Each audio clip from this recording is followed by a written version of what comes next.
In the winter of 1775, a group of militiamen stood atop Dorchester Heights, dragging cannons by hand through snow and frozen mud.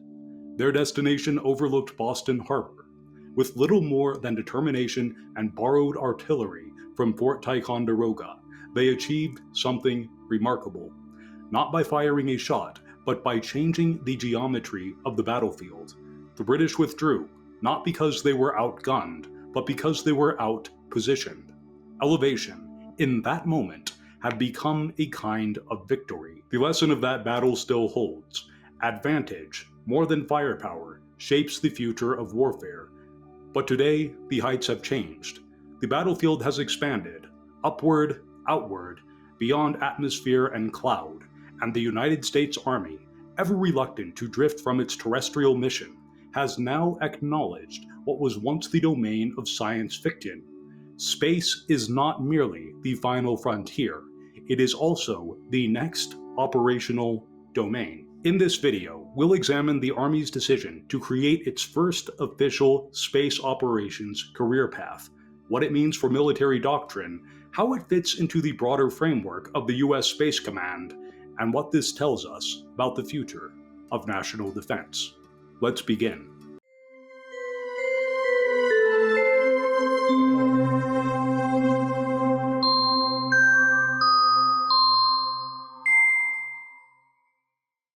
Hello, I'm Gene Botkin with Elenarda. If you find this subject meaningful, and if you believe the defense of our skies and orbits deserves sober reflection, then please like the video and subscribe to the channel. It helps more than you might think, and it tells the algorithm that seriousness still has an audience. For much of its history, the United States Army has kept its gaze fixed firmly on the Earth. It has been a branch defined by contact, mud, dust, armor, and steel. Even as warfare expanded into the air and sea, the Army maintained its identity as a terrestrial force. But now, for the first time, the Army has codified a career that looks upward.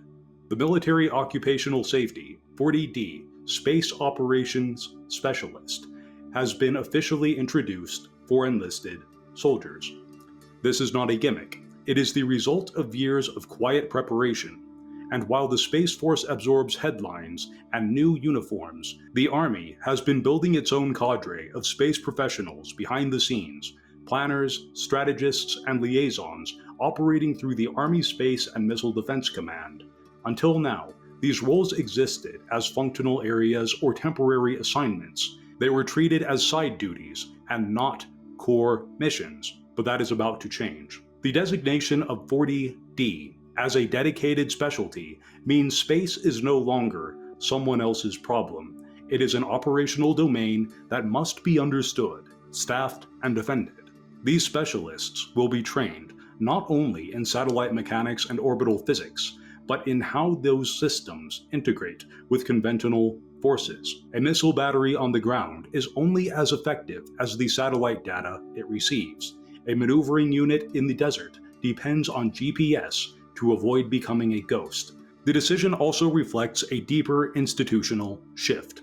The Army is not trying to become the Space Force. It is trying to remain relevant in an era where terrain begins 100 kilometers above sea level, and in a future fight, whoever commands the orbital battleground may render every other ground maneuver moot before it begins.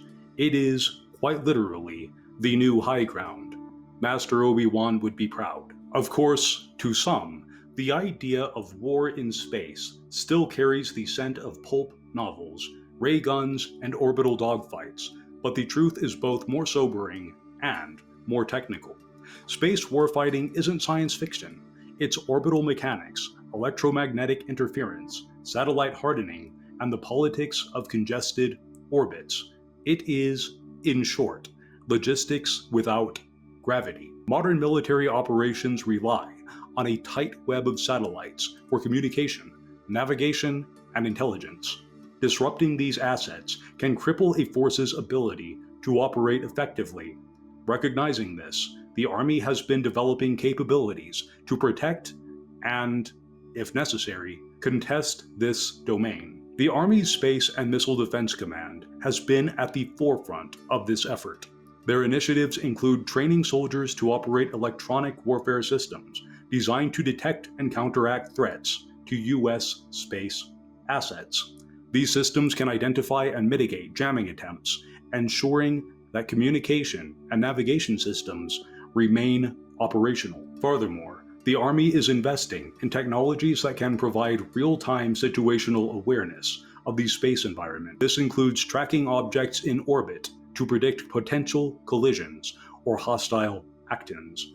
Such awareness is crucial for making informed decisions in a domain where events can unfold at incredible speeds. Training is a significant component of the Army's approach. Soldiers undergo rigorous programs to understand the complexities of space operations. This education ensures that they can integrate space-based capabilities into ground operations seamlessly, enhancing the overall effectiveness of military missions. In essence, space warfighting for the Army is about ensuring that forces on the ground have uninterrupted access to the critical services provided by satellites. It is a domain that requires constant vigilance, advanced technology, and skilled personnel. As the nature of warfare evolves, the Army's commitment to securing the space domain underscores its importance in modern military strategy. The Army's venture into space operations necessitates a robust training framework to prepare its personnel for the unique challenges of this domain. Recognizing this, the Army has implemented comprehensive training programs to equip soldiers with the necessary skills and knowledge. Enlisted soldiers entering the 40D Military Occupational Specialty begin their journey with initial qualification training at the Space and Missile Defense School in Colorado Springs, Colorado. This program focuses on electronic warfare systems and space-based technologies such as the Tactical Integrated Ground Suite, ensuring that soldiers are adept at operating and maintaining critical space assets. For officers, the pathway includes the Army Space Cadre Basic Course, which provides foundational knowledge in space operations.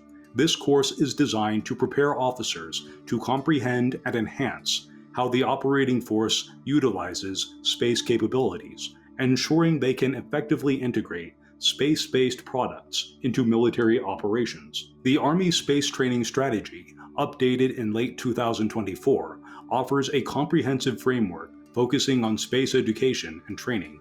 Developed in collaboration with the U.S. Army Space and Missile Defense Command, U.S. Army Forces Command, and U.S. Army Training and Doctrine Command, the ASTS aims to build the Army of 2030 and beyond by emphasizing the importance of space in military operations. To provide realistic training scenarios, the Army participates in exercises like Space Flag, conducted at the Schriever Space Force Base in Colorado. These exercises simulate contested, degraded, and operationally limited environments, allowing soldiers to develop and refine tactics for space operations. Through these structured training programs and exercises, the Army ensures that its personnel are well prepared to operate in the space domain, integrating space capabilities into broader military strategies and maintaining readiness for future challenges. The Army's integration of space operations signifies a pivotal shift in military strategy, recognizing space as a critical domain in modern warfare. This transformation is not merely about expanding capabilities, but about redefining how the Army perceives and engages with the operational environment. Central to this evolution is the concept of multi-domain operations, which emphasize the seamless integration of capabilities across land, air, sea, cyber, and space domains. The Army's multi-domain task forces are at the forefront of this initiative, designed to synchronize effects and fires across all domains to counter adversary, anti-access, and area denial strategies. The establishment of the 40D Military Occupational Specialty for enlisted soldiers and the 13S designation for officers underscores the Army's commitment to developing a dedicated space cadre.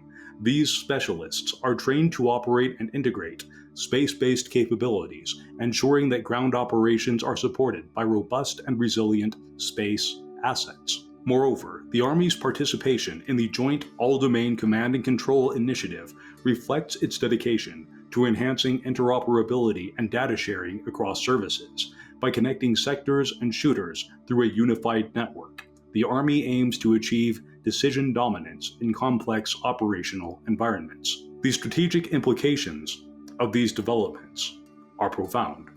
As potential adversaries invest in capabilities to disrupt or deny access to space, the Army's proactive measures ensure that it remains prepared to operate effectively in contested environments. And by embracing space as an operational domain, the Army not only enhances its own capabilities, but also contributes to the broader joint forces' ability to project power and maintain strategic advantage. In this context, the Army's evolution reflects a broader understanding that dominance in future conflicts will depend on the ability to integrate and operate across all domains.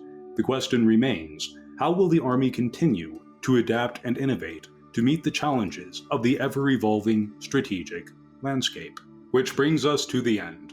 In 1957, the Soviet Union launched Sputnik. It was a metal sphere with 4 spindly legs and a radio transmitter. Hardly a weapon, and certainly not a fleet, but it marked the moment that Earth became 2 worlds, one on the ground and one above it. Since then, the upper domain has grown crowded. Commercial satellites, military assets, debris, and now doctrine. The Army's decision to formally embrace space operations is not the start of something speculative. It is the continuation of a military reality that has been developing in plain sight for decades. This change is not loud. It lacks the drama of a beach landing or a midnight raid, but it is significant. It means that American soldiers will now train for orbital threats, plan missions with an eye on the heavens, and carry the responsibility of preserving access to space just as they do on land. Space will not replace the battlefield, but it will define the conditions under which all battles are fought. Communications, targeting, coordination all now flow through satellites, and when the signal is lost, so is initiative. The Army's 40D role isn't about science fiction, it's about stewardship. It's about ensuring that those who fight and serve on the ground are not left blind, deaf, or disconnected. And if you found this video worthwhile, then consider subscribing and sharing it with others who care about the shape of things to come. Your support helps bring clarity to topics that are often neglected, but never unimportant. And as always, thank you for watching. This is where it begins. With Elenarda, I'm Gene Botkin. End transmission.